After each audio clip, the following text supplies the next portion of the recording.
আসসালামু আলাইকুম। এই যে মাদ্রাসাটা দেখাচ্ছি, এটা হচ্ছে ঘাটাইল কান্দুলিয়া এলাকায় মাদ্রাসাটা, ঠিক আছে।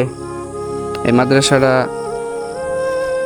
যদিও গ্রামের ভিতরে, কিন্তু মাদ্রাসার যে জায়গাটা, ঠিক আছে, অনেক সুন্দর একটা জায়গা, ঠিক আছে।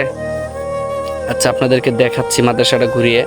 এই যে এটা হচ্ছে হেফজখানা, সামনে এটা হচ্ছে হেফজখানা, আর ওই কানের এটা হচ্ছে অফিস রুম, এবং এই যে এই পাশে এগুলো হচ্ছে নুরানি, ওই সামনে এগুলো হচ্ছে নুরানি, ঠিক আছে। আর এই ডাইন পাশে এটা হচ্ছে মহিলা শাখা। এবং এখানে আসলে পরে আপনি গরমের কোনো প্রভাবই পাবেন না, ঠিক আছে। এইখানে যে ঠান্ডা, এখানে এই জায়গাটা যে সুন্দর একটা জায়গা, যদিও গ্রামের ভিতরে মাদ্রাসাটা, ঠিক আছে, কিন্তু জায়গাটা এত একটা সুন্দর জায়গা মাদ্রাসাটা হয়েছে।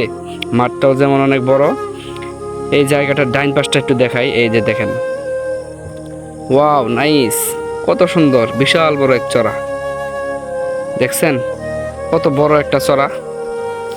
এই যে দেখেন, আবারও মাদ্রাসাটা ঘুরিয়ে দেখাই, এই যে ওই মাদ্রাসায় কানি হচ্ছে ঘেট। আর এই ডাইন পাশে যে চড়াটা, এটা অনেক বিশাল বড় একটা চড়া, ঠিক আছে। এখান থেকে যে ঠান্ডা হাওয়াটা আসে, সারাদিন এখানে হাওয়া থাকে, অল টাইম অল টাইম। ওই যে আপনাদেরকে দেখাই, দেখেন মাঝখানে একটু পানি উঠছে, ঠিক আছে। ওখানে যখন ভরপুর পানি উঠে পুরা চড়া, তখন অনেক ভালো লাগে, ঠিক আছে।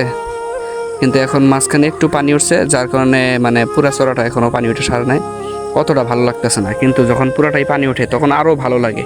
ওই দেখেন মাঝখানে একটু পানি, দেখছেন, পুরা চড়া পানি ডুবে যায়, অনেক ভালো লাগে, ঠিক আছে। জায়গাটা অনেক ভালো।